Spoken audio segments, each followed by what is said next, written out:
is Don Tony. Don Tony is a compassionate human being. If I was employed with TNA right now, I would say, That's the way you dress your employees? No, well, you gotta look at it like this. Don Tony is a sportsman. I fucking used as a frisbee. I chucked it at the down the block the other day just for fun. Don Tony is an articulate speaker. Blah, blah, blah, blah. Oh! Don Tony is a food connoisseur. When the McRib first came out, I had it. It was delicious. I ate like 5 of them, I remember, in like a 2-day span. The thing is that after a couple of weeks of the McRib, like the newness about it wore off. It wasn't as exciting anymore. And, then I found myself, at McDonald's saying, give me a double quarter pounder with cheese. And I wasn't really into the McRib anymore. So this year, when you go to the voting booth, think of a real American. Think Don Tony for presidency. Blah, blah, blah, blah.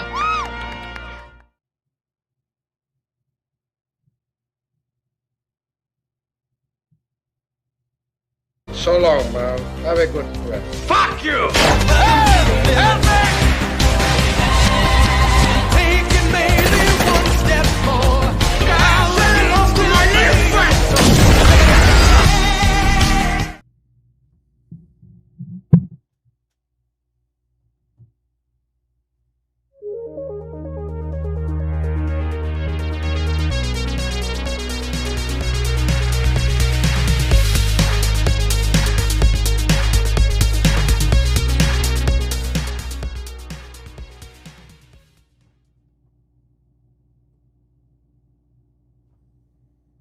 Good evening, everybody.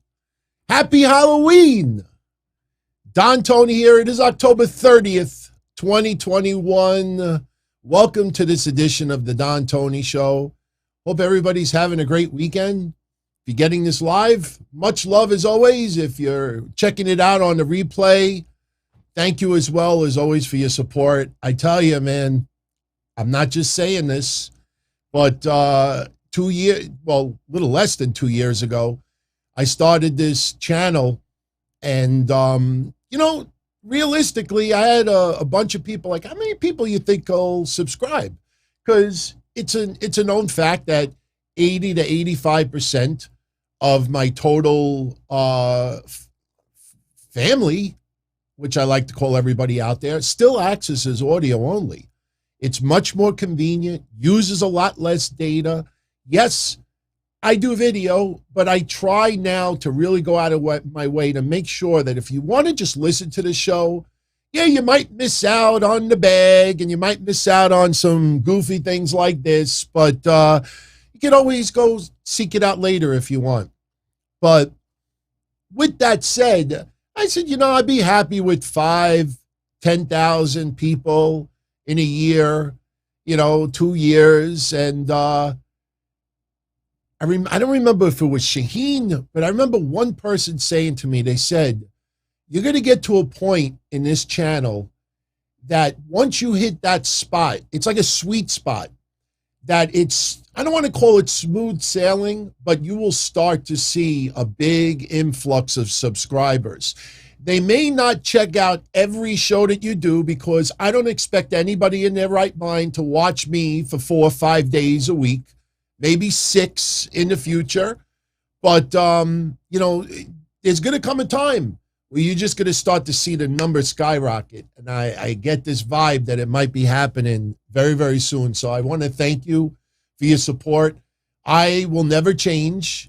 Maybe I have to be a little more professional. Maybe I have to tighten up the ship a little bit and keep as much negativity off of the shows as possible.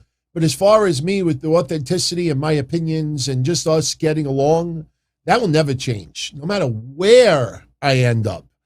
So tonight, if you saw the synopsis of some topics we have scheduled, I think we got some pretty good discussion to have tonight. As you could see, I'm showing a little love tonight to Abadon. I like Abadon. Very, very, very, I don't know her personally. Comes off as a cool chick. Really felt bad for her yesterday in her match against Britt Baker on Rampage. Was it a great match? No. You had thumbtacks, you had chairs, you had violence. You know, it spices up, it covers up a lot of what it actually is, especially when it's no DQ and you knew that everybody in the camp of Britt Baker was going to be interfering, so we knew what the outcome was going to be. Steve Joseph, thank you for the $5 super chat. Why is AEW outselling WWE in Long Island? They're doing the same venue a week from each other. I'm so glad you asked that. I'll be more than happy to answer you. And all of you know on these shows, my answers many times may be quite boring, but it is the truth. It is the truth. And I'm going to give you the specific reason. And by the way, a little bit later, we'll talk about Tony Khan, who did an interview and talked about the low ratings on Rampage. And I'm going to give Tony Khan a hell of a lot of credit for being candid and honest as far as what's been going down. Give him props. But to answer Steve's question, I'm going to answer it, and you will come back to me and say, DT, you were 100% right. Boring, but right. Look at the ticket prices from AEW when they advertised their show in that big building, and then look at WWE's prices. If I have a decent card, great wrestlers, you know you're going to get a decent show out of it, and I tell you, you could come in for $10 or $20, and then you look at another event coming in, and it's 4 or 5 times the price. Let me make this clear, does WWE have seats in the boondocks for $20? Yeah, I'm sure they do. But, you know, this is one little cute thing that a lot of people cover up. You might see longer lines on McDonald's drive-thru or White Castle drive-thru than a burger joint. But you also got to keep in mind that at White Castle, the burger may cost 99 cents. McDonald's may cost $2.50. The burger joint may cost $13. Am I saying that the White Castle or the McDonald's burger is crap? No. Many times I prefer that over restaurant burgers. But let's be honest here. You have those prices much, much lower. Sure. Especially with the economy, especially with inflation, especially with gas prices now hitting $5 in California, it's $8. You want to buy a steak, it's $60. You want to reschedule something from UPS, it's twice as much as what it used to be before. You want to buy a wrestling shirt, in a lot of places it costs $40 when it used to be $20 to $25. When you go on Amazon, and a simple thing like Alka-Seltzer nighttime cold medicine, which used to cost $3 a box is now $8 a box. My fiance has 3 Yorkies, and she buys something called Denim Aaron. And yes, because of the shortage and everything that I told you about in Los Angeles a couple of months ago, you know, she used to pay $23 a box. Now you'd be lucky if you find a box for $65, $70. So especially with what's going on right now, AEW offers a great lineup, and on top of it, gives you a better price. Sure, those tickets are going to sell a little bit better than WWE. That's the truth. So anyway, showing some love. But thank you for the question. Very, very good question that I know a lot of people probably don't realize with something like that. And you know these places. Look, how many of you out there yesterday that read reports and the title of the report was SmackDown draws its lowest attendance since returning to live fans? How many of you read that article yesterday? I want to give a shout out to Michael, who sent me this. And who sent me this? So I guess with the, I should have done this for Steve. So when we get a generous super chat, yes, I'll hit the button. But when you read an article and you see the words like draws, SmackDown draws its smallest attendance since coming back from COVID, live fans. Bullshit alert. That was bullshit. Now we got a bullshit alert. Here's the truth. The building only it's Mohegan Sun, Pennsylvania. It only seats about 5,000 fans. They set up Mohegan Sun a week after Crown Jewel, did a small venue. It's in November. It's in the middle of Survivor Series. They went to a small venue. We used to laugh at Impact Wrestling. Remember Impact Wrestling when it was still NWA TNA or even TNA, and they were booking 10,000 seat buildings, or they would go to baseball stadiums, that infamous photo I showed you once with 7,000 seats and only 150 people showed up. What did everybody used to say at that time? Well, if I was NWA TNA or TNA, they should be booking some smaller venues. You know, oh, no shit. Could WWE have sold more tickets if they went to another building? Sure, they probably could. You know, a lot of people seem to forget the fact that we're still in COVID. There's a lot of areas where the employee numbers are still very, very down. You have some areas where people are still collecting unemployment. You have areas where people cannot return back to work unless they show that they're vaccinated. So it's not like WWE or AEW could call up any venue they want and say, hey, yeah, we'd like to book November. Let us know how much it is. No, there's a lot of venues that say, look, right now we can't do it. Right now, you know, it's very, very tight. Right now, you know, our dates are nowhere near what it used to be. So they book a small venue, which is smart, and then because the venue was 93% full yesterday. 93% full. So when you read those cute little articles, Bullshit detected. Take precautions. that's the truth. It may be boring. It may not get headlines. It may not get hits and likes and views. But that is the truth. You always get the truth over here. So, getting back to Abadon, a lot of people were criticizing Abadon big time yesterday in her match against Britt Baker. Now, I'm going to defend her. I'm not saying that this is the sole reason why she likely had some pretty off timing yesterday in that match, but I'm going to just throw this out there from personal experience, okay? Yeah, I didn't do much in-ring wise with indie wrestling, but I managed events for, 6 years? And during that time, I lost some weight. You see some of the early stuff from 04, 05, 06, and my face looks like the Stay Puft Marshmallow Man. Then you see maybe like a year, the last year before I stopped, I seem to move around a little bit better. Here's my point. Abadon has lost 40 pounds, 50 pounds. For me, that might be 1/5 or 1/6 of my body from back then. For her, that might be 1/3 of her body.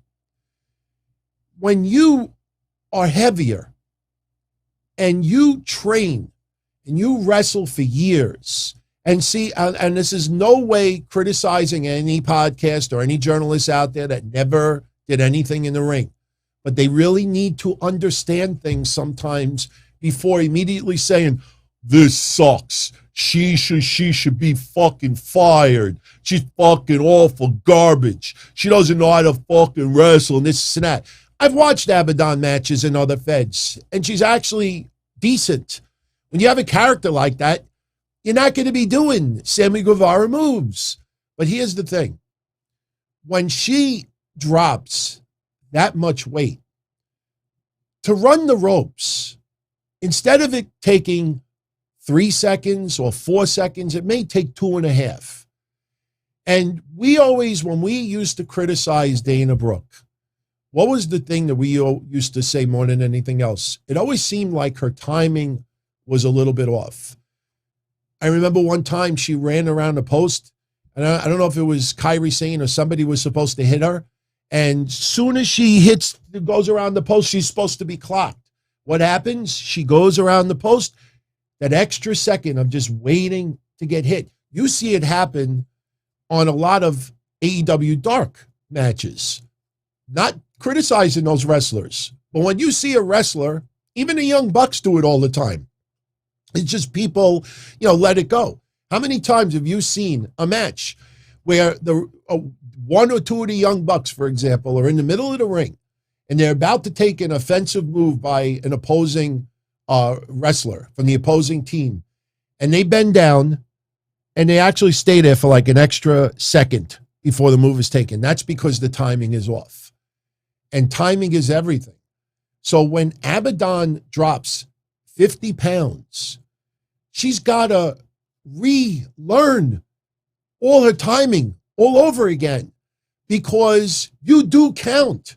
When I used to run the ropes, I used to count how many steps and cadence.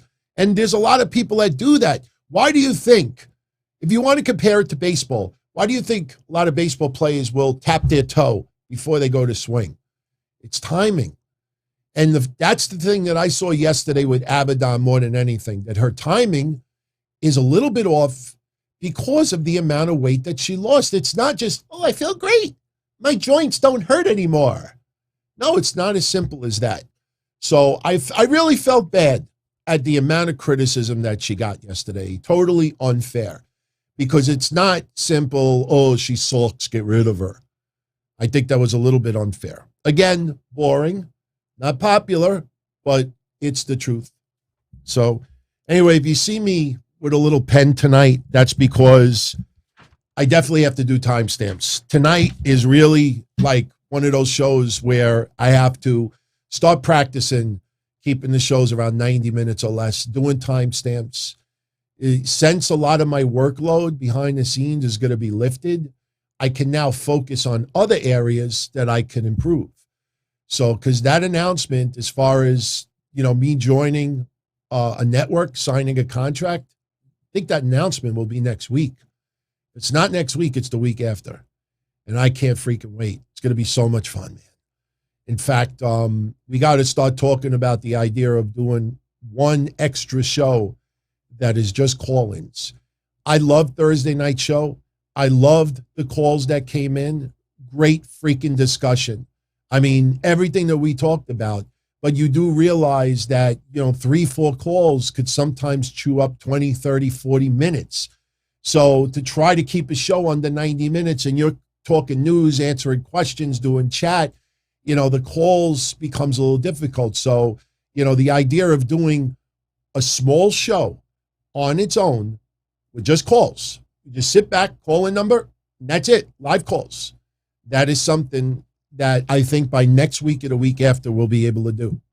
So Rams fan says, have someone knock me over the head at the 90-minute mark. Believe me, tonight is going to be a real challenge for me. But you know what? We don't have to get into every little topic. We have an overall of what we want to talk about.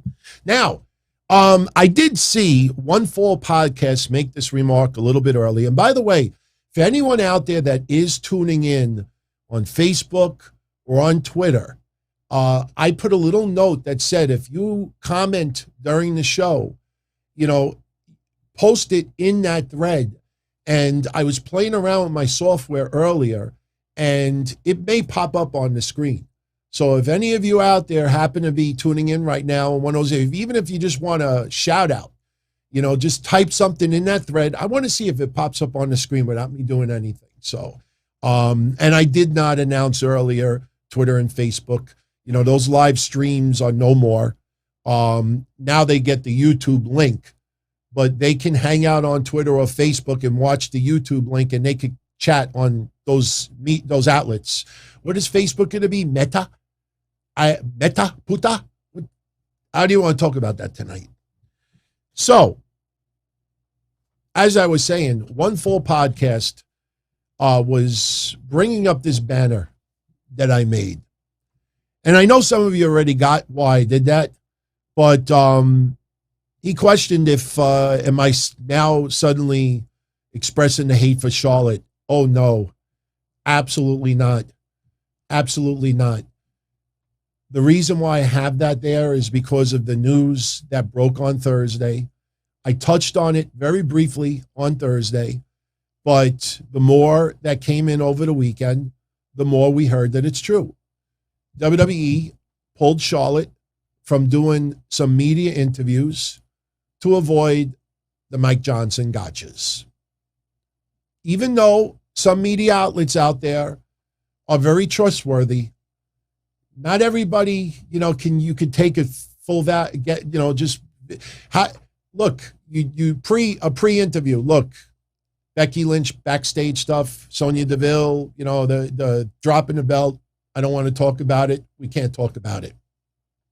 You'd be surprised how many people would then think, Brandon Foley, Papa Giorgio, hey, how you doing, Brandon? How's married life, my friend? I hope all is well with you, brother. Thank you, Brandon. He is once again a channel member. Much love. I kept your seat warm, for real. Shout out to you, brother. But you have journalists out there, oh, no, I won't bring it up. And then they bring it up. Or they don't bring it up, but then they tell everyone, WWE instructed us to not talk about the backstage, to not talk about this, to not talk about that. So what did WWE do? You see what's happening with social media. You see a lot of people wanting to do gotcha, trying to create turmoil that doesn't exist. Am I saying that there's no turmoil with Charlotte? No, I'm not saying that. But people are inflating this and trying to create a narrative that is grossly exaggerated. And WWE said, oh, yeah, no problem. Charlotte, at this time, we don't want you to do any interviews. And Charlotte's like, sure, no problem.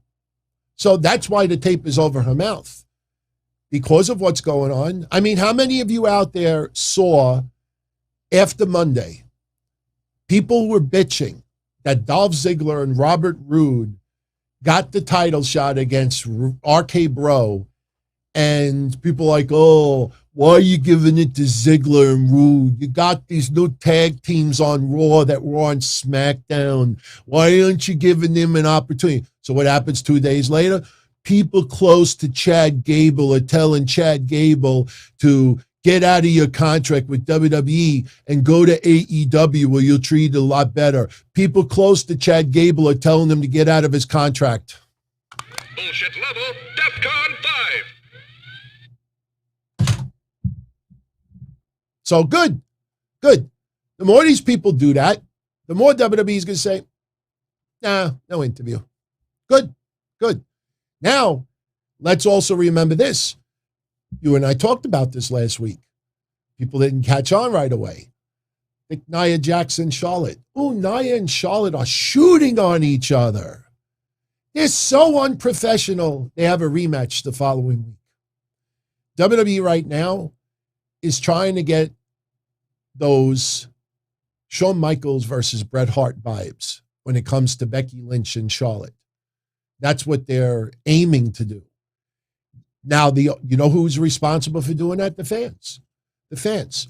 They want this rivalry to get so much heat. And gee, what's the pay-per-view coming up? Survivor Series. Is there going to be a Brooklyn screw job? I have no idea. As we said last week, could Sasha Banks end up being your next women's champion before Survivor Series? Could very well happen. Why did everybody feel shocked yesterday that Sasha Banks is back to pretty much being a babyface? We talked about that 2 weeks ago, that once the draft was completed and done right after Crown Jewel, that Sasha Banks was going to be the first person to confront Charlotte, and she was going to be back being a babyface. Why did we discuss this 2 weeks ago? Now suddenly everybody acts like they had no idea. So that's what WWE is looking for. They're looking for that buzz. They're looking for fans to start saying, man, Becky and Charlotte, man, this is like the heat between Bret Hart and Shawn Michaels. You start watching, people start bringing that up. WWE, that's giving them attention. More attention. Let me tell you something. I watched Survivor Series 1997 live, and I could honestly tell you there was so much tension in the air. And even you listen to the early commentary in that match, you know, there was so much unknown. And believe me, I started my wrestling hotline about 3 or 4 months before that Survivor Series. And I could tell you that the heat between Shawn Michaels and Bret Hart, Meltzer covered it, Wade Keller covered it, a lot of dirt sheets covered it. I covered it too, but I didn't have sources at all at the time. I was just giving opinions based on what everybody else was reporting. It got so much heat. The Sunny Days remark, the back and forth. You hear rumors of the fight backstage, Shawn Michaels getting hair ripped out, walking out of the building. You know, a lot of that stuff was known. The only difference at that time is you didn't have the social media where people are saying people close to Shawn Michaels are telling him to get out of his WWF contract and go to WCW. The only people that could write that were the dirt sheets, and he didn't write it because it was not true. So WWE is trying to get that vibe back with Charlotte Flair and Becky Lynch. And I got news here. I think it'll happen. I think you're going to see a lot of people stop making those comparisons. And with Survivor Series coming up, if they end up having that match, oh, there's going to be so much tension in the air. Are these two going to coexist? But again, do not discount the possibility Sasha Banks becoming champion before Survivor Series. That is possible. Bianca Belair, there's always that possibility she could win the championship for Becky Lynch before Survivor Series. Could happen. Don't know if it's going to happen. Me personally, if I was WWE, that match, that's the one you have at Survivor Series. That buzz, what's going to happen between these two? To me, that is, I'm sorry if it sounds awfully loud on the computer, but so that's why I had the tape over the mouth and everything. Now, yesterday, SmackDown, I'll give you the quick results. Raquel Gonzalez wrestled the dark match, beating Toni Storm. I don't know if you were all aware of it. The Viking Raiders also had a dark match, beating the Creed brothers of Diamond Mine. We had Charlotte Flair over Shotzi Blackheart. And yes, a lot of people are angry that it seems like WWE is turning Shotzi Blackheart heel. Look, they are so heel-driven in that company. And by having a plethora of heels, the baby faces themselves have to really step up.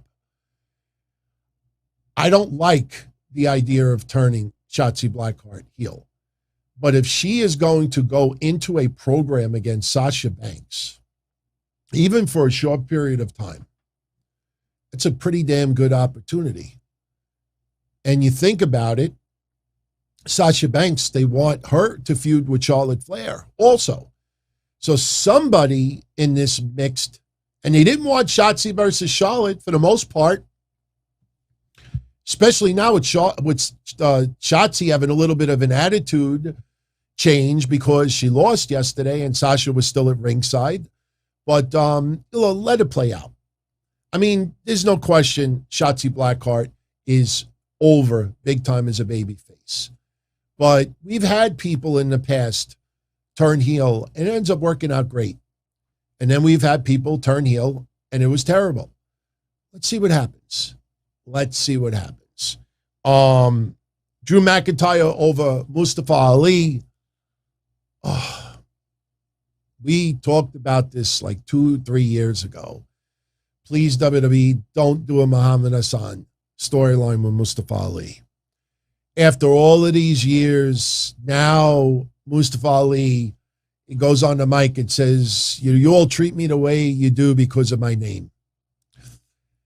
I don't know how that's going to work in 2021. If Mustafa Ali was still new on the WWE roster, okay, I'll keep an open mind. Let's see what happens. But after all this time, I don't think it's going to work. And if Mansoor still feuds with him, what is Mansoor going to do? Cut the John Cena promo, and say, you have it all wrong, Mustafa. Everybody loves, we live in a free country, and I am treated with respect from everybody here. And he is not the new Muhammad Hassan. I think we're jumping the gun here. It's delusion, which, I mean, look, there's a lot of people, and wrestling sometimes reflects society. You all know that by now. But you do have people on social media all the time that'll claim that they're being treated a certain way because they're a woman, or because they're gay, or because they're black, or because they're this, or because they're that. You do have a lot of people that immediately say, oh, I'm being treated this way, or I'm being called out because of this. So, there is an element of society that still feels, and look, on the flip side of that, you do have a lot of dirtbags out there that still will say some pretty horrible stuff to people. I mean, that clip from last week, didn't somebody yell out the N-word to Moose when he won the championship? I mean, I don't care how annoyed you get at Moose's character or his promo or he's a heel or whatever you want to call it. Stole the win from Josh Alexander. But to get that triggered that you think that, your best comeback is to use that, I mean, that's just loony. By the way, big shout out to everybody who's live right now. Much love. Happy Corbin and Madcap Moss over Shinsuke and Rick Boogs, little trick or street fight. As we said last week, Kenneth Fallhaber, welcome, my friend, just subscribed. And I want to thank everybody who subscribed in the last week or two. I mean, I know a few of you out there really going out of your way to let others know about the channel, and I do see, numbers coming in, so I appreciate that. I thank you. Thank you very much. Last week, I said I have this feeling it's time. Happy Corbin is getting gold. Do I want to see Happy Corbin, miserable Corbin, rich Corbin, broke Corbin, King Corbin, Queen Corbin? Do I want to see anything Corbin with a title? No. I don't like Corbin. He's improved. I mean, a lot of people still think that they would have rather him try out the babyface run, but they didn't. But I really believe, this is the time I think Corbin is getting the gold. He will end up beating Nakamura and becoming champion. I really believe that.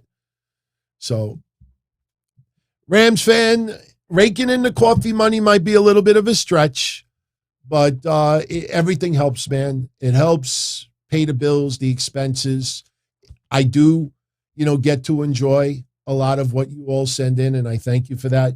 Don't forget, and this has nothing to do with all of your contributions and generous super chats, but photos and stuff that I give away, I take that out of my corporate account, and I use that as a tax write-off at the end of the year. I do not take your super chats that are intended for me and use it to give to other people. I don't do that. But don't forget, Liv Morgan contest from Monday, John Moxley book contest from Monday, Finn Balor contest from, I think, Thursday. I think that's the format. You know the contest. You go check out the other shows. We'll be picking some winners. So, Rams fan, absolutely, man. Definitely bought me and the wifey a meal. She's inside. I was going to put on a nitro cologne. And by the way, just very quickly, I could put this in the timestamp. Actually, we'll get to Lex Luger in a second. Let me just finish up the matches. Shayna Baszler over Naomi. Sonya Deville, referee, quick count. I don't know, man. I mean, Sonya Deville having this disdain for Naomi, it just feels, Naomi's getting a beating Sonya Deville. But, man, just end this already. Just end this. I mean, it just feels like we don't really have any good storyline for any of these. So we'll just do this for 2 months. And it just really feels like it's dragging out. I mean, really dragging out. With AEW, with the lack of real detailed storylines, just because someone is going to face someone on a pay-per-view in 3 or 4 weeks doesn't mean that there's a storyline that goes from point A to point B.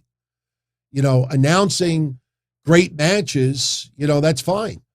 But again, the AEW formula is different from the WWE formula. WWE is all storyline driven with everything. Look at Monday. Seth Rollins and Big E.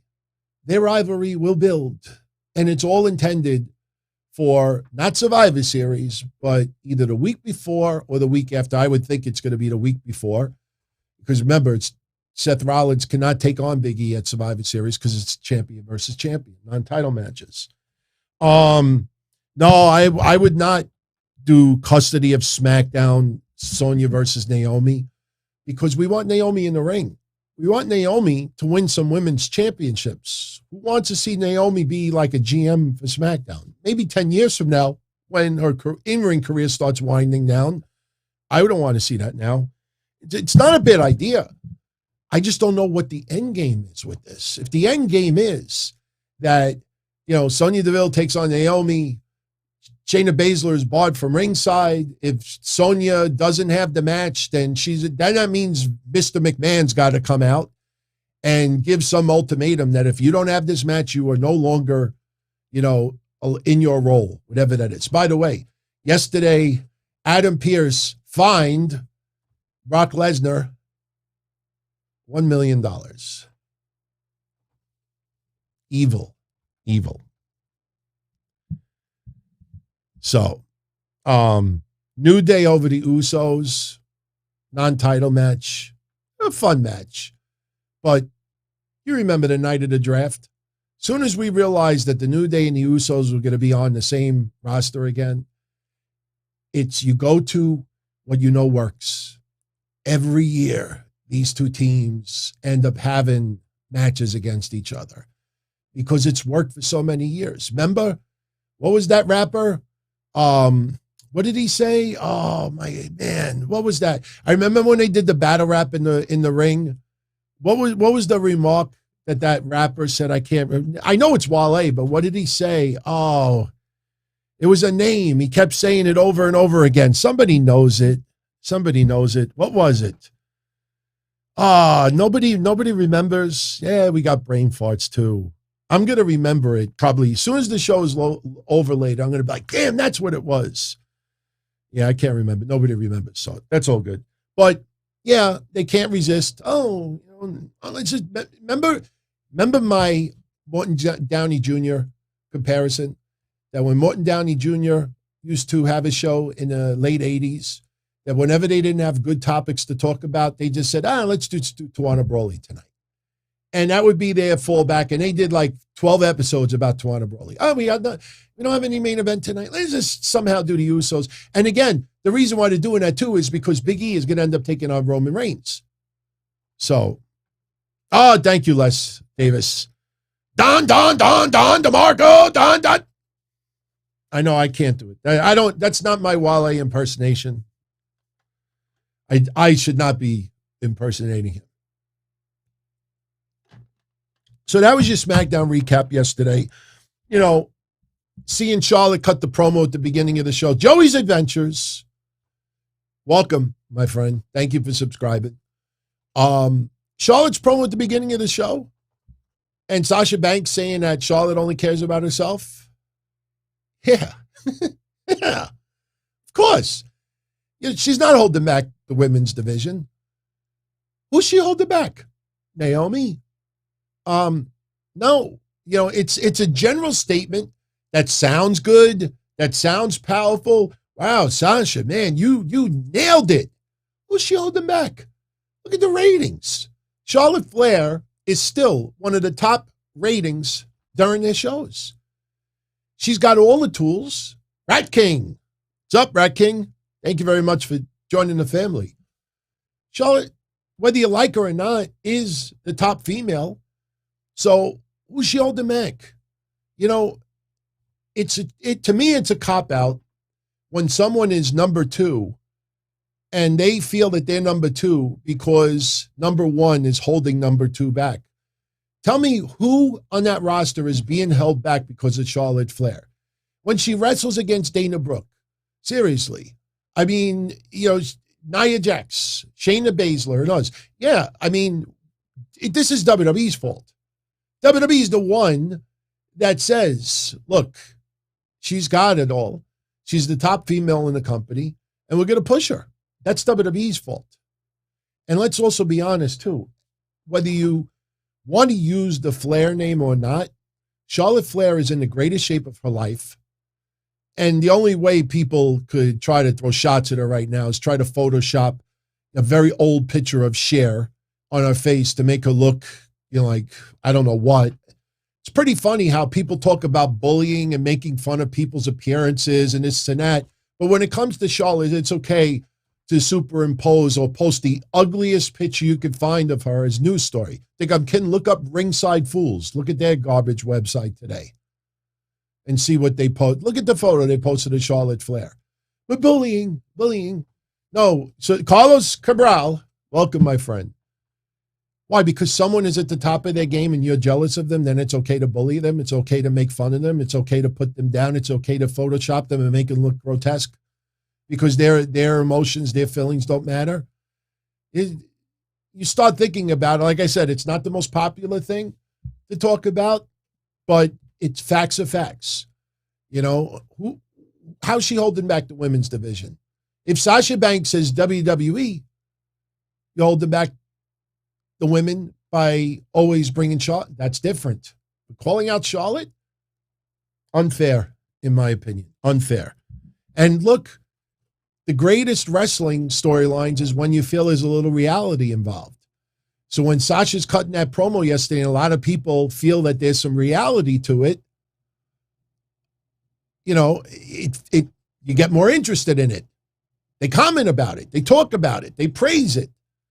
But at the end of the day, you think Sasha shot on Charlotte yesterday? You think Sasha went into business for herself yesterday on behalf of the women in that company that are being held back? No. Creative told Sasha,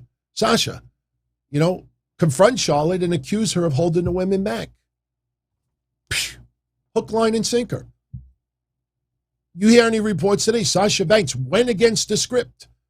David Allen, welcome to the family, my friend. Much love. By the way, since we already talked about SmackDown, we can mention this. Thursday night, right before I went off the air, I reminded everyone that it was Freedom Day for Bray Wyatt, Windham Rotunda. He is now a free agent. His no-compete clause is over. And Windham is starting to put a couple little teasers on social media. Now, this is the one that probably got the biggest attention. And I'm going to play devil's advocate here because no one else did. Now, for my friends on audio only, Windham wrote a tweet, and the tweet says, now that we have Johnny and Bruce's opinion, I would like to share mine soon. What that means is that goof website, again, Ringside Fools, okay? And this is why I'm playing devil's advocate. And if this ends up being true, just remember where you heard it. You go on their website. I give you permission. It's okay. You're not doing nothing wrong if you go on Ringside News' website. They talk about how, from a direct source in WWE, that if you had Bray Wyatt on your roster as your employee, you would fire him too. And they, made some derogatory terms towards Bray Wyatt and said that people within the company, felt that way about Bray Wyatt. So this tweet that Windham Rotunda wrote is in response to that article. Take note of something that I don't know how many of you did. Nowhere in Ringside News' article did they mention the words Bruce Pritchard or Johnny Ace. Nowhere. So when Bray Wyatt, Windham Rotunda, says that he would like to share his side soon, that might be sarcasm to all of these wrestling news sites that think they have a story. And if you go on Windham's tweet right now, if you look at the responses, other than him going to AEW, which is what a lot of people want to see, you have people literally drooling right now. It's like they're begging him, please, please, rip WWE's ass. Please, I can't wait to hear it. Oh my God, you got to talk about it. Rip these motherfuckers a new asshole. They deserve it. I hate them. This, please, you gotta. And something tells me if this guy turns around and it is the opposite, or he doesn't say what they think he's going to say. They tried that with Andrade. And other than a little bit of anger about the Charlotte treatment with the, pregnancy story at WrestleMania time, Andrade did an interview at that time and said that one day he would love to go back to WWE.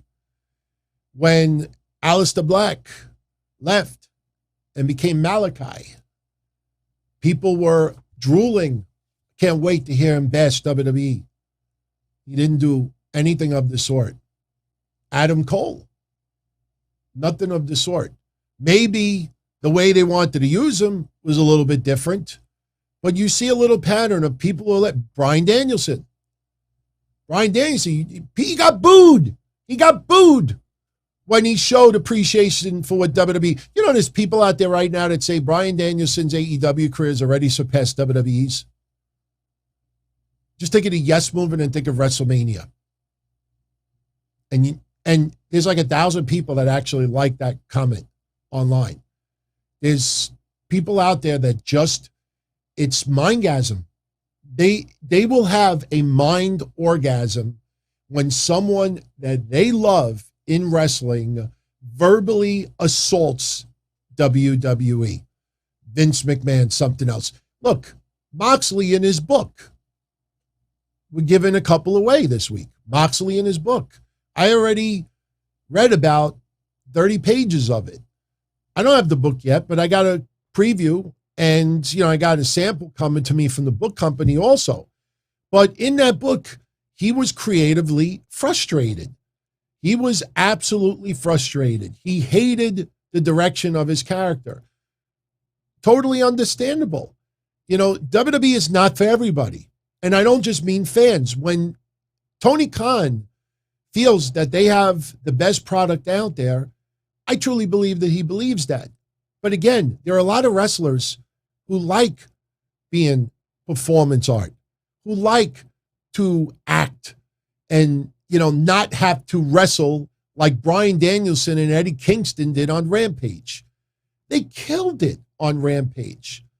Bryan Danielson versus Eddie Kingston, if you have not seen that match yet, go out of your way to watch it. I mean, the match itself, the storytelling was beautiful. I've said this when Eddie Kingston was in NWA still. When people started taking notice of Eddie Kingston, they never paid attention to his career 16 years before that, for the most part. They started noticing a little bit in NWA. And I said that I got spoiled watching Eddie Kingston here in the Northeast for 15 years. What everybody is seeing right now with Eddie Kingston, we have been spoiled here in the Northeast and seen it for 15 years.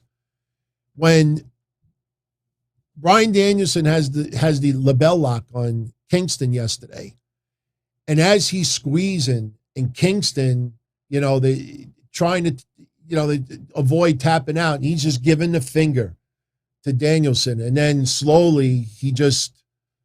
Now I wish, and I'm nitpicking here, I wish the referee would have at least once picked up his arm, because if Bryan Danielson's shoulders were on the mat, the referee could have counted to 3, and Eddie Kingston could have won. But the match was superb yesterday. Bryan Danielson's chest today probably looks like red meat. It's all sore. And there are some wrestlers that love that. It's an adrenaline rush. It is psychological to an extent as well. I am no way comparing me to any of those guys. But when I showed the footage of me getting a bottle broken over my head and getting thumbtacks and chair shots and everything else and getting put to a table, people said, because they never did it, they're like, wow, how did you feel? Puffy 89, he was there live, and you could tell they were like, lay it in, don't hold back.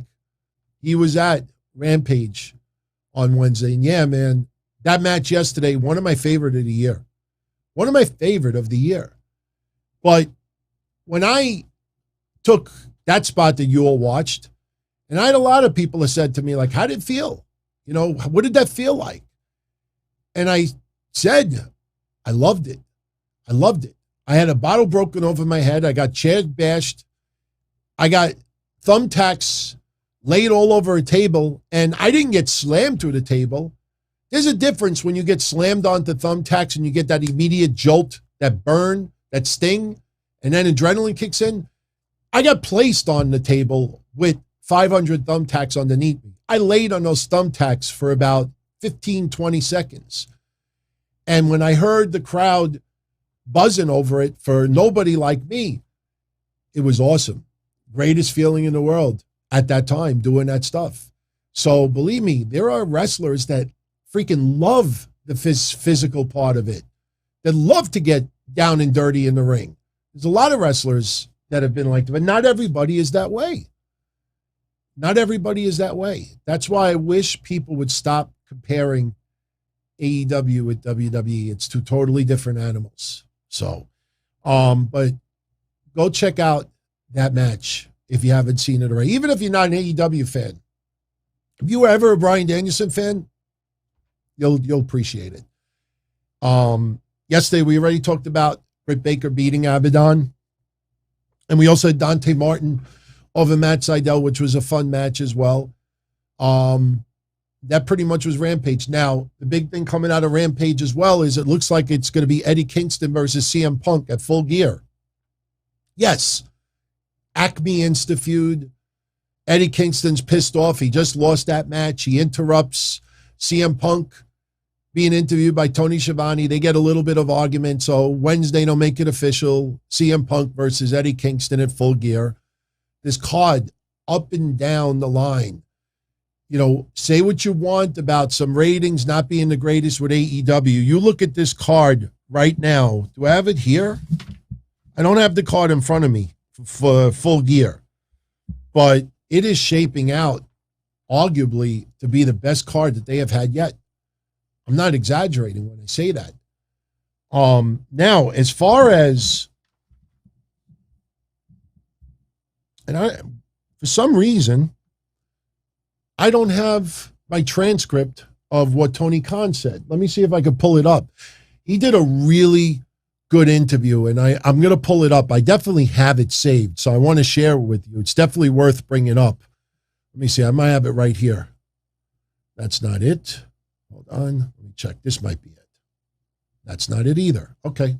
It'll take me literally a few seconds. Look, you know, I checked out some other people's shows over the weekend, and, you know, I see people who are taking some long pauses in between sentences and this and that.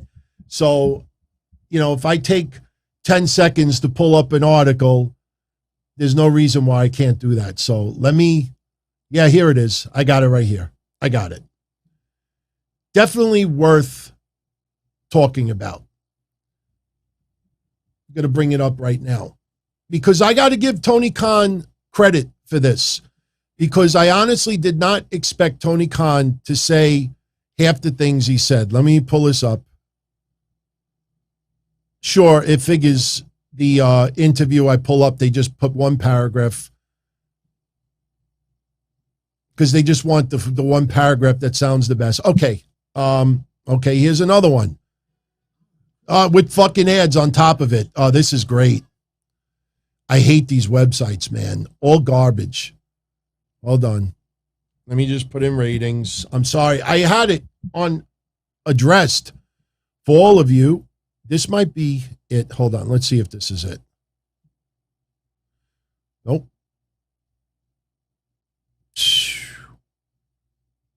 I can't believe it. I don't understand why these websites. Okay, I got it. I think I got it now. Well, again, selective. Wow, I'm really pissed off, man. You know what? I'll just go on my website and pull it from where I had it. So just give me 1 second. Sorry about this. All right, Rampage. I have it saved on my system over here. Here we go.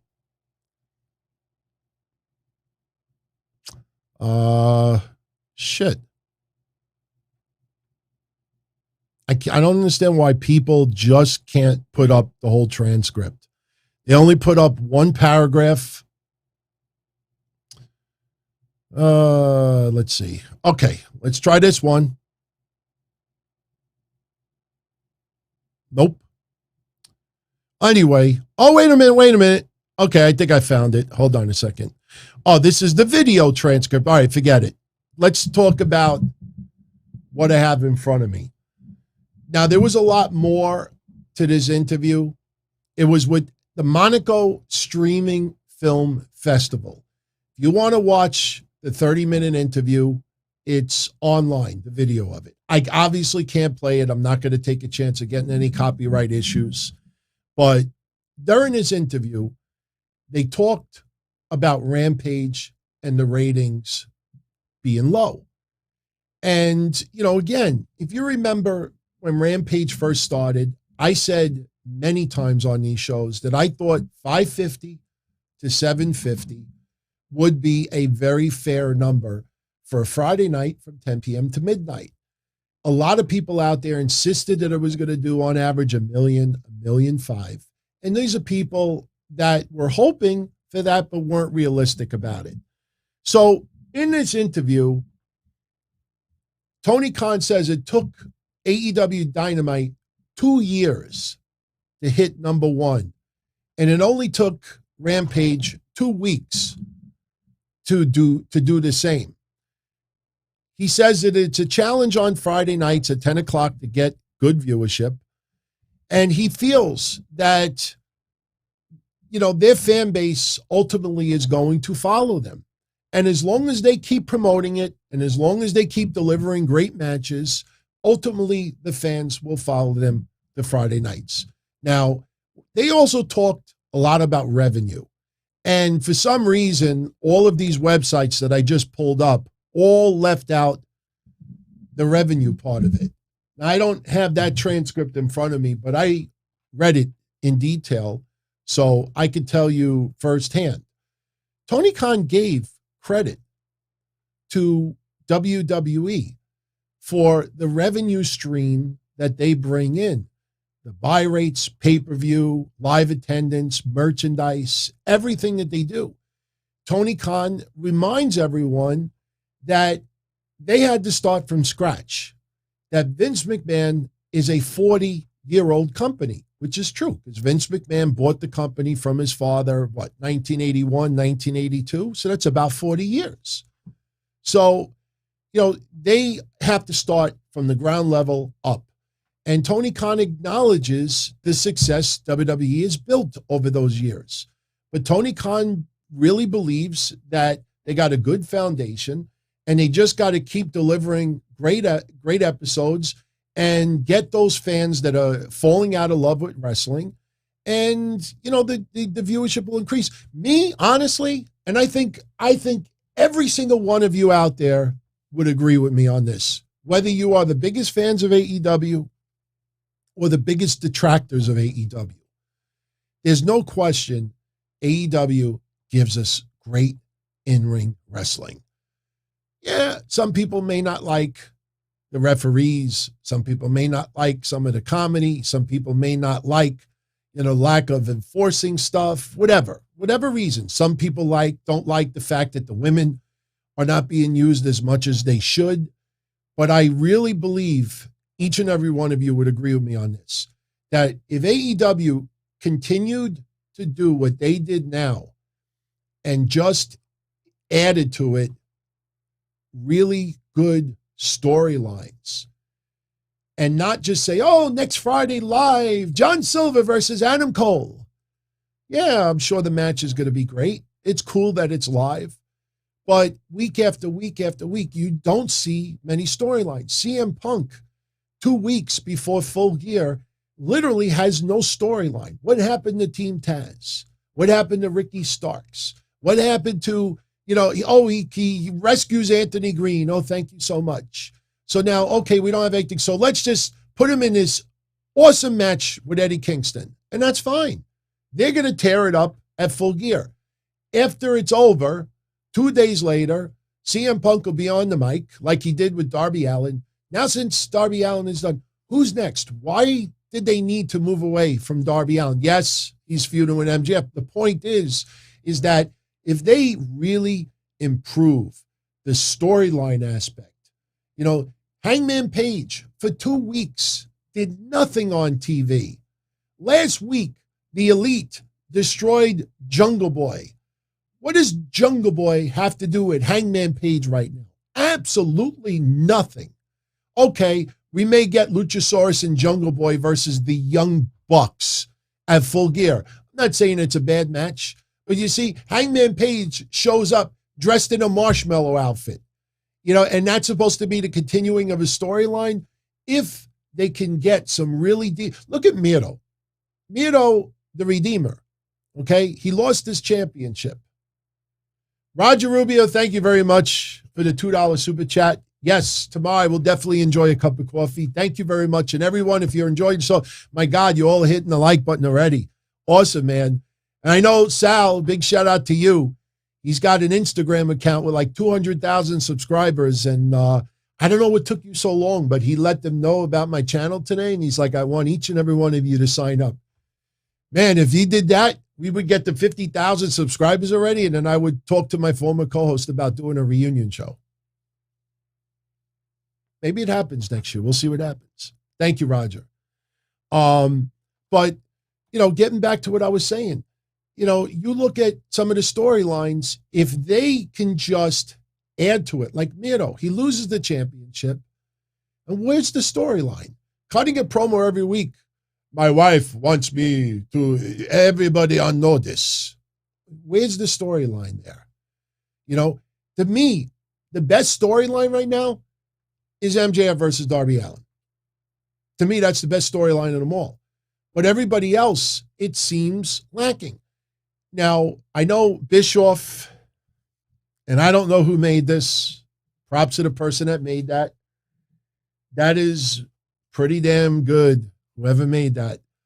But Bischoff today said that, Dwan Nguyen, welcome, my friend. Thank you for subscribing. Bischoff said that he would love to start WCW again tomorrow. He can't because he doesn't own it anymore. But if he did, he'd love to do it and show Tony Khan what true, a war is. Head-to-head competition, this and that. Bischoff has been very critical of Tony Khan lately. Give Tony Khan a little credit that he has pulled back quite a bit about the rating stuff. Unnecessary. And I got news for you. And I think a lot of you will agree. Somebody got into the ear of Tony Khan, and I don't think it was Bischoff. Somebody got into the ear of Tony Khan and said, look, I don't think it's a good idea if you keep, doing what you're doing. It's not necessarily Tony Khan, so to speak. And no, being a character on TV doesn't justify it. It's not Tony Khan, so to speak. It's everybody who then feels that it's okay for them to do it. And you see what people do. The truth is not enough. They have to exaggerate. They have to add to it. They have to do this and do this, do this. Meltzer lately, if you notice, he's actually pulled back a little bit as much with the demos. I'm not saying he doesn't bring it up. He still does. But now people are bringing up old comments where he said something totally different 2 years ago. Somebody got in the ear of Tony Khan, somebody very important, and said, look, just keep putting out a good product. Keep, stop poking the bear. WWE's not biting. Now, yesterday, FS1 had 2 replays of SmackDown right after.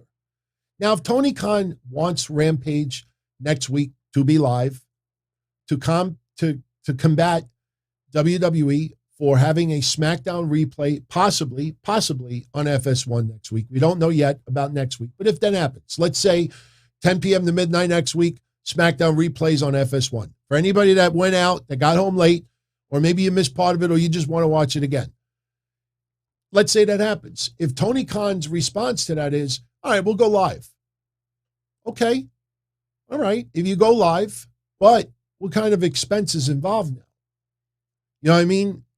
What kind of expense? Now, what are you going to do? Have Rampage live and do tapings for Dark or for Elevation?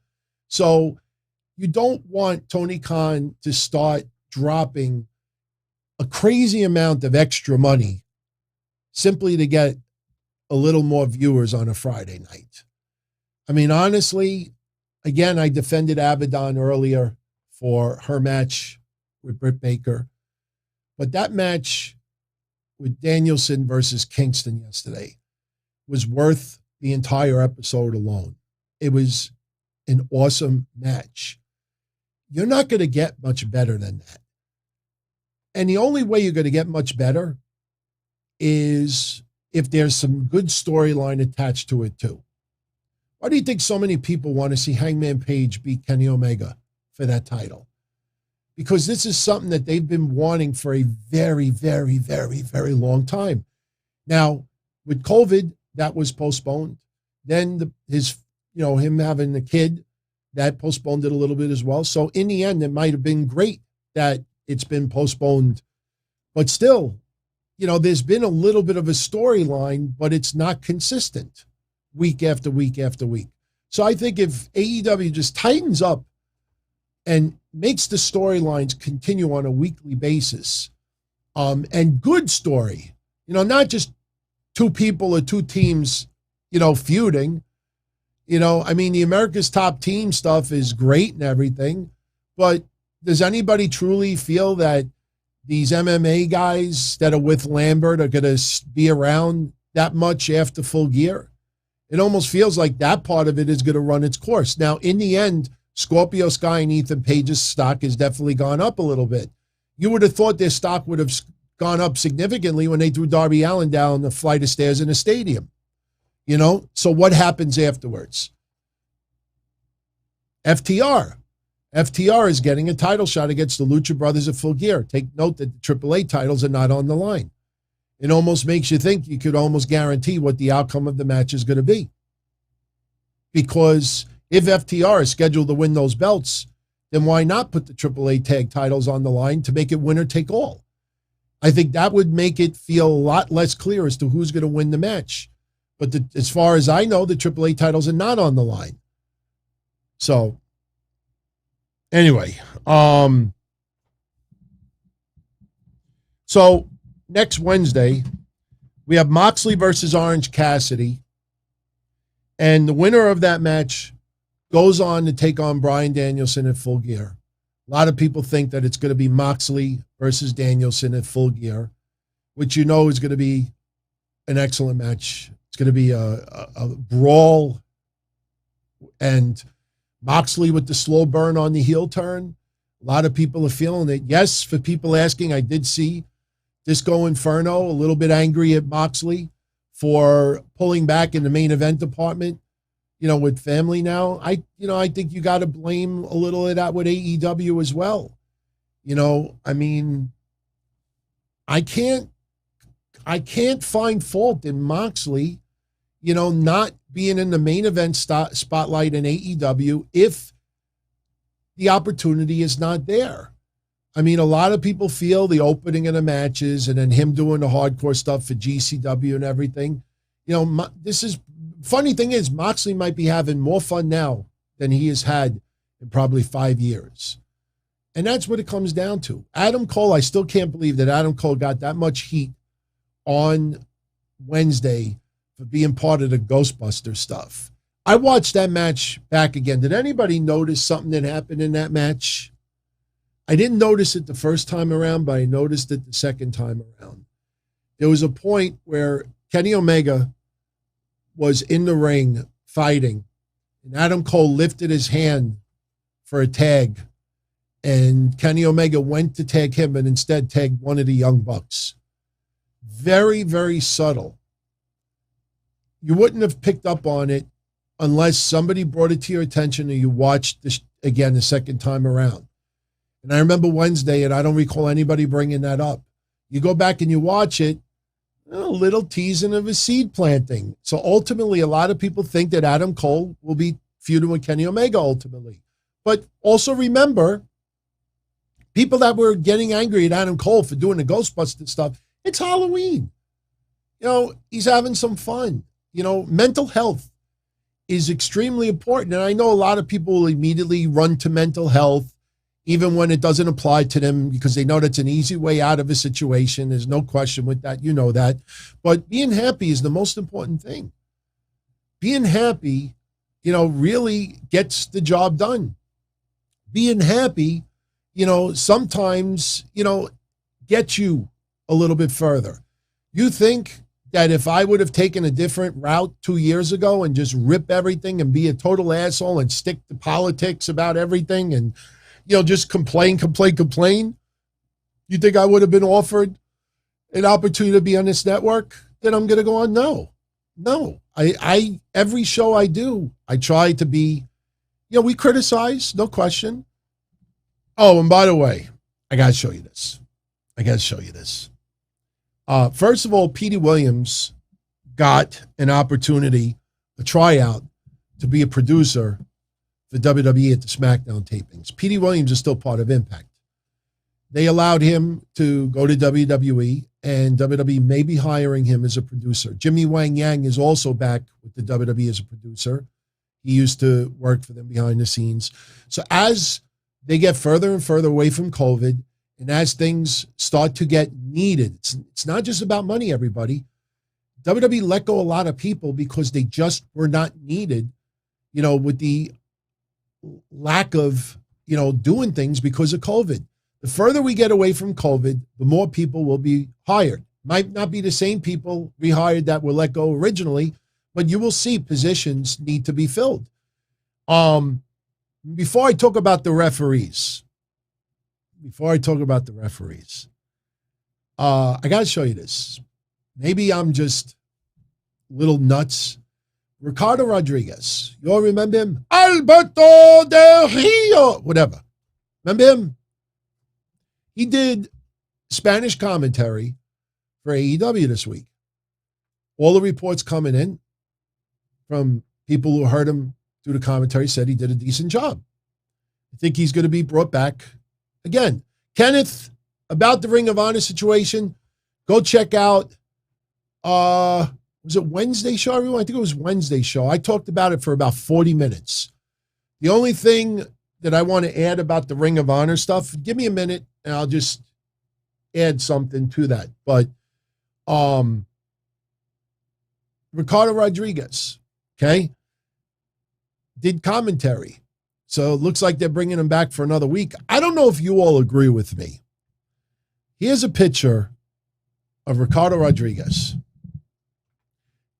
I don't care about gaining a little weight. That happens to everybody. But is it just me, friends, especially those in the chat right now, because everybody on replay will see your comments too? Is it just me, or does it look like Ricardo Rodriguez has aged quite a bit? That's a close-up on his face at Dynamite or Rampage, whatever taping he did this week. Is it just me, or does it look like he has aged quite a bit? Do you know how old Ricardo Rodriguez is? It blew me away when I looked it up. Ricardo Rodriguez is only 35 years old. I don't know what it is, but, and I'm not saying this to be a jerk in any way, shape, or form. He looks older than me. And I have entered my 50s. This guy is 35 years old. And if you look at, I could have put other pictures also, but if you look at other pictures of him online, he looks like he's in his 50s. I was blown away. He is 35 years old, Ricardo Rodriguez. So, look, I'm happy for the guy. I'm happy for the guy that he's getting a little bit of work in AEW. Personally, I would have liked to maybe have him be a manager or in some role with Andrade. Why not? Do we need Jose the assistant? And I think that's his actual name. Remember when I used to use Jose or Pedro? I used to use Pedro and all those things. And people are like, yo, you're a racist. Why you use Pedro? They have Jose the assistant. I would have liked to see Ricardo. Oh, and by the way, Ricardo Rodriguez did do an interview this week, and he said he would love to reunite with Alberto El Patron in AEW. Honestly, for my hardcore AEW supporters out there, do you think, after all the allegations with Alberto El Patron, whether it's the woman he was with recently or Paige, do you really think AEW would even dare think about bringing in Alberto? Honestly, I think Hogan coming in and winning the AEW heavyweight title is a better chance than Alberto getting an opportunity in AEW. I do not see that. I mean, I look, Ricardo is being nice about it. I don't blame him for saying that. Ricardo Rodriguez is not a bad guy. Let me make this clear. This guy, everybody that I know that is friendly with him says that he is a good guy. He's a good guy. And he's a little bit disappointed that he didn't get more opportunity in wrestling in the ring that he has not outside of WWE as well. But my honest, I don't want to bring up this guy's name because it's a very sensitive subject to a lot of people. And no, I am not trying to compare one to the other, but I think Jason Rance has a better chance of showing up in AEW under a mask for a dark match with nobody ever knowing who was under the mask. Then I see Alberto coming in. So, Harris B, what's up, my friend? By the way, shout out to Les, Devin, Dorian, RCWR, Rams fan, Kenneth, Joey, John, Darren, Steve, Lauren, Justin, everybody hanging out tonight. All of you that are on Facebook and Twitter, just lurking a little bit. Much love as always. I thank you. I thank you more than you know. By the way, so we talked about Ricardo. I got to show you this because we're almost done, believe it or not. We're at 1 hour and 17 minutes. And yes, I'm going to stick to right around that 90-minute mark tonight.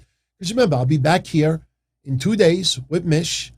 And, we have an interesting show to happen Monday. You remember this from not too long ago?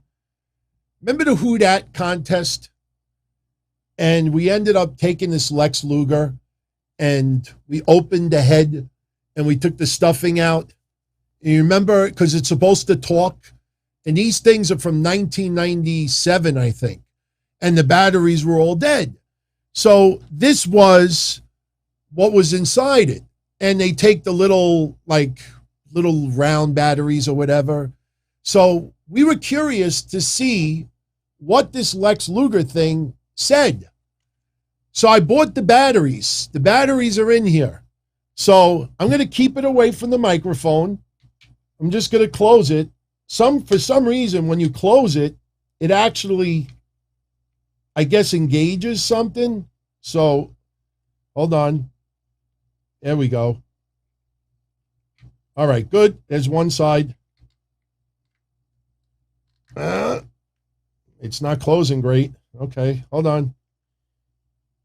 It's freaking not closing great. I had it closed before. Anyway, it's not closing good. All right. I'm going to let you hear it. Oh, there it goes. Okay, we got two. We got to just get one more. There we go. I got it. We did the surgery. We took it out. I'm going to put it back in the head. We're going to put it back in the head. We're going to put the stuffing back in. Actually, I don't know if that's a good idea, and you won't be able to hear it. But if you're curious to hear, this is what this freaking thing sounded like from 1997. You ready? I'm going to flick it. You know, you ever flick somebody in the ear and then it turns red and it hurts them for hours? I'm going to flick this. I want you to hear it. Ready? This is what this Lex Luger thing was. Yeah, we'll put it in the left-hand corner. This is what this was back in 1997. It fucking laughs. I'm Lex Luger. I'm Lex Luger. I'm Lex Luger. I'm Lex Luger. That's what this fucking thing is. I have not opened up Kevin Nash's yet. I can only imagine what this fucking thing is going to say. This is Kevin Nash. It is not open. I could bang it. The batteries are dead. So I think tomorrow I will open it up with a razor blade. We will change the batteries and we'll see what this schmuck has to say. Yeah, one more time. Where did I do it? Yeah, look. Oh, wait, it's opposite. I reversed it. Sorry. Yeah. I'm Lex Luger. I would have been so pissed if I would have got that. Oh, my God. You know it. What? He can't get a shout out? Such disrespect? Of course you could get a shout out, my friend. Absolutely. Absolutely, my friend. Thank you. I thank you very much. In fact, a couple of quick shout outs. Let's take this off the screen. Oh, I got to share something with all of you. You're going to love it in a second. So shout out to you, Noah. Guardian of Chaos, entertaining as always, appreciates the hustle. He's trying to get all 180 of his subscribers to come over. And Irrelevant, Mr. Irrelevant at his age. Chaos, man. You know, I can't explain after all these years doing this why people still tune in. I can't explain it.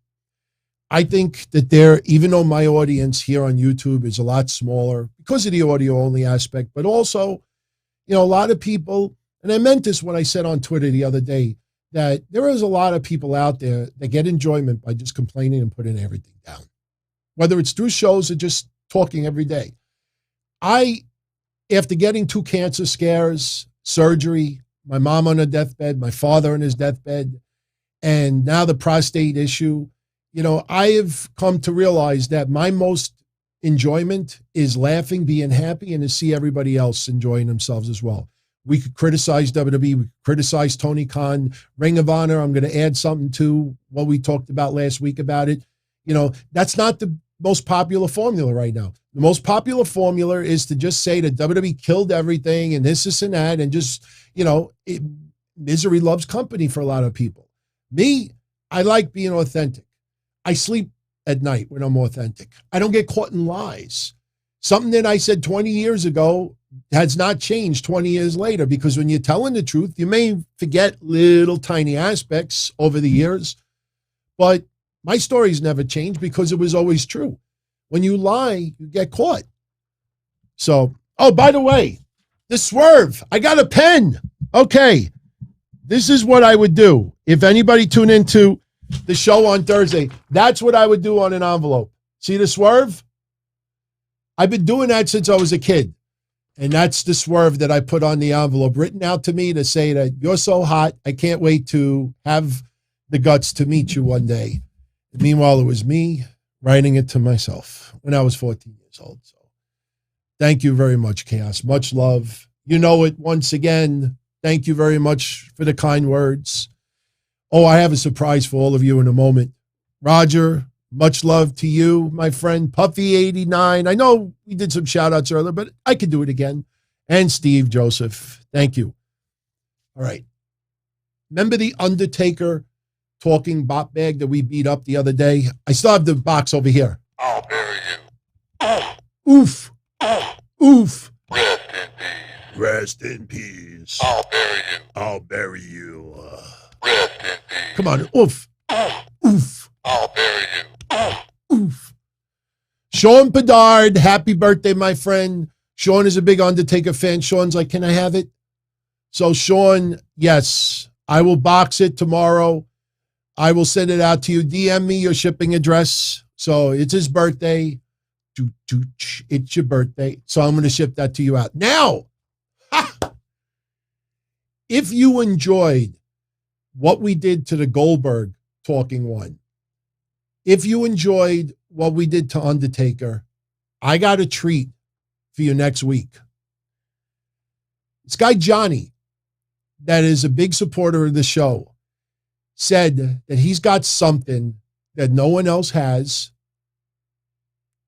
and he wants to give it to me. As long as I don't destroy it, and I send it back to him. I looked it up. I didn't even know this thing existed. As the years go by with these electronic things, technology improved. See, like this bullshit thing, there's like 6 phrases in it. Oh, come on now. That ain't even bullshit. That's horse shit. Warning, warning, bullshit alert. So there's like a bunch of phrases in here. Lights up, does everything. The super chats. With the technology, with the wrestling stuff, as the years went by, it could hold more and more phrases. Johnny is sending me an NWA TNA talking Samoa Joe. I had no idea this thing existed. It's about this big, You beat it up, and it's Samoa Joe. So we will have that next week. We will open it up. He said it's sealed. He gives me permission to open it up. We will unbox it, and we will beat up Samoa Joe for a little bit. That will be next week. And Sting with the nappy hair. I didn't want to say the word nappy the other day because I know that got Imus in trouble a long time ago. But somebody is sending me this Sting beanie bag with nappy hair. If you just take Bray Wyatt's dreadlocks, dye it pitch black, and have them grow to almost Bianca Belair length, that's what the hair looks like. I don't, for the life of me, I just cannot picture in 1998 WCW having a meeting with Sting and say, Sting, we want to put this out on the market. I can't just pick. First of all, Sting had short hair. If anything, when his hair started growing long, it was like showed the length. This is nappy dreadlocks like this. I just can't picture him saying, yeah, let's do it. Oh my God. It is so worth it. It's one of the funny. Look, I still got this. I know we didn't open it yet, but look at this. Look how he looks constipated. This is the gum. What do you mean I got to work with Darby Allin? 2.0? What the hell's 2.0? I'm 59 years old. What do I got to work with 2.0 for? Yeah. He's just angry. Constipated. It's shit time, folks. I mean, all this, I tell you, the more Sting stuff that I come across from the 90s with WCW, he's one constipated, pissed off motherfucker. I mean, there's nothing with him smiling. I mean, I know he was the black and white, the painted and everything. I don't expect him with the crow stuff going, ow! But seriously, the more I dig, the angrier he looks. I just can't picture him at that time. If anything, he had the neutral voice on his face. One thing's for sure, nothing's for sure. He's one angry motherfucker. Thursday. If I get it by Thursday. Chaos says he's got nappy. Oh, you do not. I honestly, I thought this was either somebody just decided to have fun with that Sting beanie bag and decided to glue like pieces of a mop to his head and spray paint it black. The hair is bigger than the doll. It's like this. Take Don King and he slept with Bray Wyatt, and that's basically what you got with the hair. It's crazy. So anyway, to bring this home, let's see. Okay. We got one final topic left. Referees. WWE is looking for short referees so the wrestlers look taller.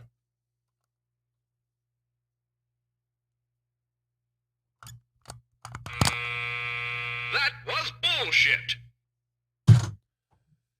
Since the 1950s, most wrestling companies hire small referees. So they do not look the same size as professional wrestlers.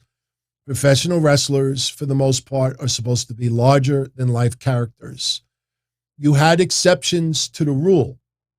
When you had wrestlers who were in the ring wrestling and then retired from in-ring competition, some of those wrestlers went on to become referees. So once in a while, you would see a referee who was 6 foot, 6'2", 6'3".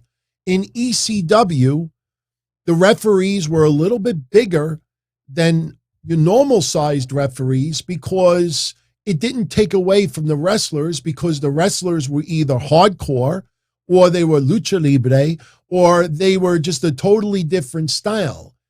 The referees were not an important aspect in ECW. So when you hear reports going around this week that WWE is specifically looking for short referees so the wrestlers look taller, that has been the formula in pro wrestling since the 1950s. Good example, I became a wrestling fan in 1979. For the first 2 years, I didn't even know what the hell I was looking at. I was too young, but when my mom said I couldn't watch it, that's when I wanted to watch it. But you look at most of those referees, Gilberto Roman, Dave whatever, and Joe, look at, they all were small. Dick Kroll, a little exception to the rule. Dick Worley, Gilberto Roman, Denny Davis. Denny Davis had to pump himself up with special juice to possibly go into the wrestling aspect of it. You look at Little Nate. You look at some of the referees today. You look at the Hepners. You look at a lot of referees. That has been the formula since the 1950s. You have some exceptions when someone is a pretty damn good referee, because on the indie circuit, you look at all the wrestle crap footage that I show of my stuff, all the referees look small in size. On the indie circuit, it's not so much the formula, because on the indie circuit, you just want a good referee. You can't afford, to pick and choose. Whatever you get, you get. So if you happen to get a referee that's 6 foot tall, that's really, really good at what they do, and they could communicate with the wrestlers, because there's a lot of communication involved that you don't see. I don't want to be too specific here. You know it. Welcome to the family, my friend. Elite channel member. Welcome. Thank you for that, my brother. But I'll give you a little something that I really, it's not, you don't ever want to get this detail, but if you even look at Aubrey Edwards, you look at the referees today, you'll see two wrestlers on the mat. They're not very close to each other on the mat. You'll see the referee go up to one and will really get almost close in their face, almost like, do you give up? And the wrestler will give a message to the referee. The referee then will take that message, next move, whatever it is. She walks over to the other wrestler to act like he or she is checking to see if the wrestler's okay. And that referee will then relay to the other wrestler what the message is. I mean, referee is very, very difficult. That's why I try to give a lot of slack when it comes to some of the Aubrey stuff and other stuff, because their interaction with the wrestlers is very, very, very important, especially when you have someone wrestling someone that doesn't speak English. You'd be surprised how critical that referee can be sometimes. But the thing is, a lot of the bigger promotions, they have more flexibility and can pick and choose who they want to fill that role. And 9 times out of 10, the wrestlers are much smaller in size. And that is a formula that's been going on for 70 years. So when you hear the reports this week that in an effort to make the wrestlers appear taller, WWE is looking for small wrestlers. Bullshit detected. Take precautions. Are you sick of this yet? That's not news. That is something that's been going on for decades and decades and decades. You look at some of the greatest referees of even our generation, and you'll see a pattern. A lot of them are quite small in size. Little exception here and there, but for the most part, referee Pee Wee Moore. You know, you go down the list. For every referee that's above 6'2", you have 10 referees that are under 6 foot. Yeah, you know what? You are absolutely right. During COVID, you could actually even hear once in a while the conversations going on. Believe me, it's refereeing is a lot harder than you think. As MJF said in Boston the other day, harder. It's a lot harder. It's very, very hard. So even though some of these referees on TV, they might get under our skin a little bit, but like Aubrey Edwards looks like she's surfing, you know, or she's doing the chipmunk from Caddyshack. You'd be surprised how much she actually does. And believe me, go back. I'll leave you with this. Go back and watch Edge versus Seth Rollins again, Hell in a Cell. Remember that tribute that I showed you last week that Edge gave to Jessica Carr? He brought up 3 different matches that she refereed for Edge. You go back and you look at the Hell in a Cell one specifically. Now, because I brought up what I brought up tonight, you go back and you see how much she communicated with both wrestlers, and you realize how important she was. And remember, too, when you're in a building and the building is yelling and into a match and just noise, cheering, it's not easy to hear each other, too. So Jessica Carr, you look at her work in that match, you'll get a newfound appreciation. You know, Ref Aja, too. Aja, that's in NXT. You know, honestly, there's not too many bad referees right now. Some of them, but you take note, you actually look closely. If you focus on the referee, you'll see there's a lot more work involved. And without that person communicating on both sides, you know, that's where you run into problems with matches. So, but anyway, I think that's it, everybody. I think we got into everything.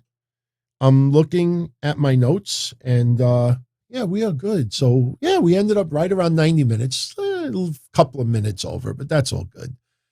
I want to thank you very much for tuning in tonight, and I want to thank everybody for your support. Keep spreading the word. Let everyone know about the channel. You know, as you notice, you know, even my so-called friends, whenever I plug any of my shows, not only do they never repost it, most of them, but even the little teasers and the announcements, you know, over the last 2 weeks, you notice how not some, yes, but you'll see the same people. It's the same thing that's been going on for 2.5 years. The better the news that we have, the better this channel becomes, the more that you and I all have fun. You know, there's some very weird animosity about that. And I will never, ever have animosity for someone who's just having a good time or succeeding or having a great time. You know, I brought up that girl, Denise, like 2 weeks ago. She's now working for another Fed. She's doing commentating this and that. And I had couple of people who do shows send me DMs like, oh, I can't wait to hear you rip this person a new one. And I said, for what? Well, I'm like, no, I don't understand what you mean. You know, that's good. You know, you get opportunity. Why knock on that? You know, I mean, Lord, there's no question. Like we brought up that Snowden guy. I think it was Cruiserweight that said it Thursday night that this Snowden guy, if you really examine his tweets closely, that's a guy that, you know, it almost feels that right through the computer, Tony, I'd love to work for you, Tony. You know, and he's a blue check mark, so he has the conversations and he rubs the elbows. And you could tell some people who are trying to get a job. And hey, you know, if that what gets them in the door, that's what gets them in the door. That's just not my style. But I hope you all have a great Halloween. Enjoy it.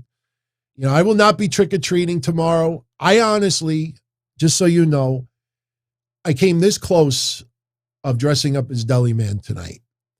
I had the hat, I had the apron, the mask, all ready to go. And I said, you know what? It's warm in here today. We're going to have a quick show, and I decided against it. But yesterday I wrote this on Twitter. I am very upset.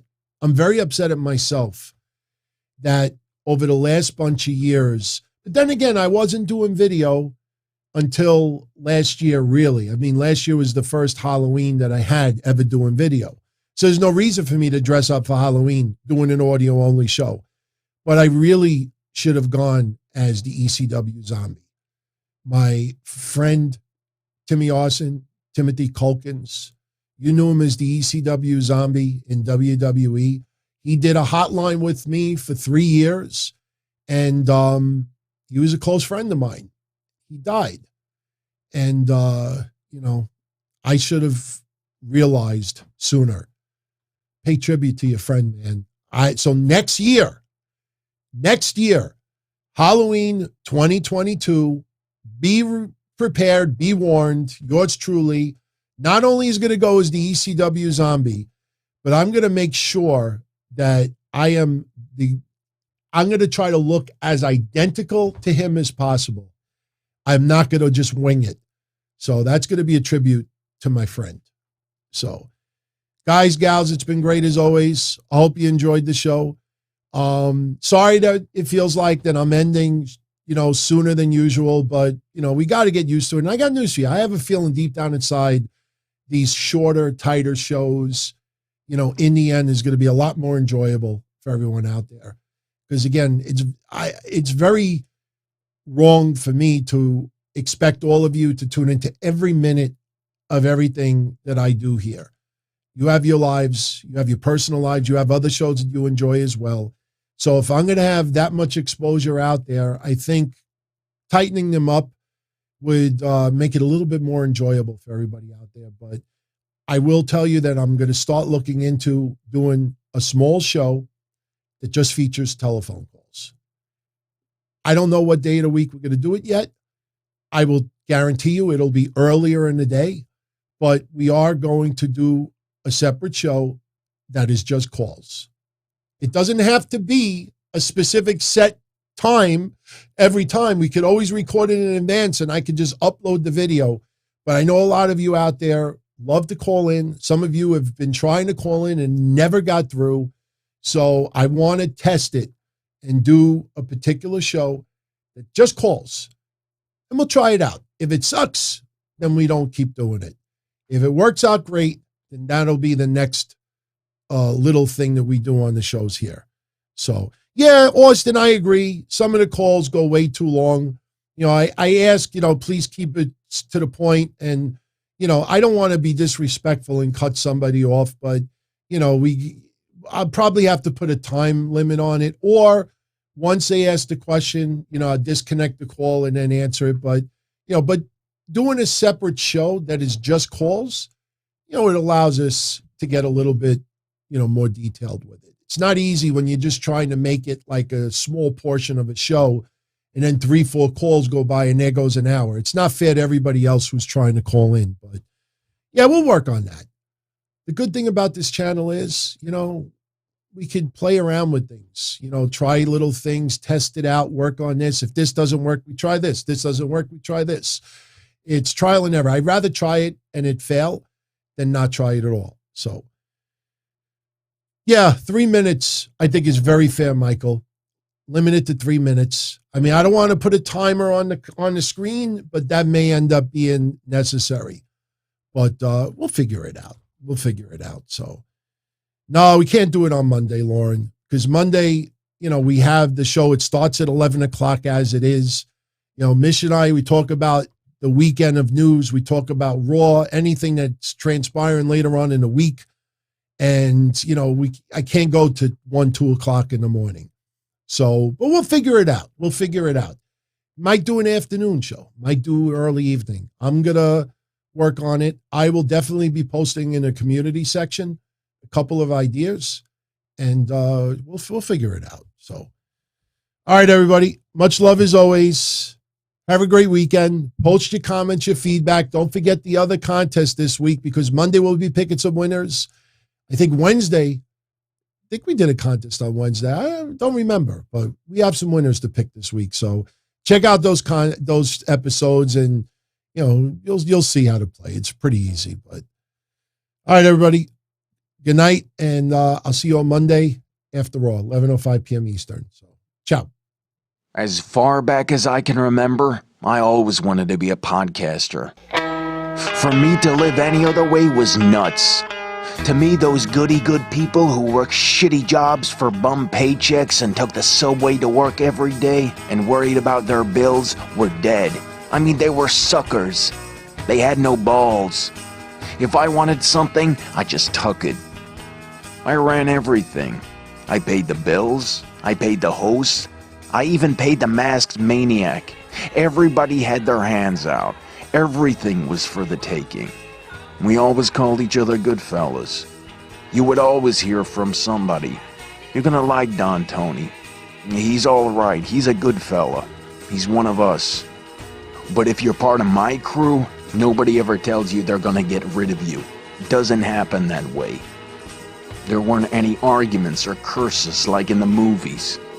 See, your haters come with smiles. They come as your friends, the people who've claimed they care the most for your life. And now that's all over. And that's the best part. Today everything is different. There's lots of action. I don't have to wait around for everything like everyone else. Oh, I didn't get the vaccine? Fuck you, vaccine me. Oh, your delivery guy has COVID? Fuck you, feed me. Right after I moved here, I ordered egg noodles and ketchup, and I got spaghetti with meat sauce. I'm no longer an average nobody, while they get to live the rest of their lives like a bunch of schnooks.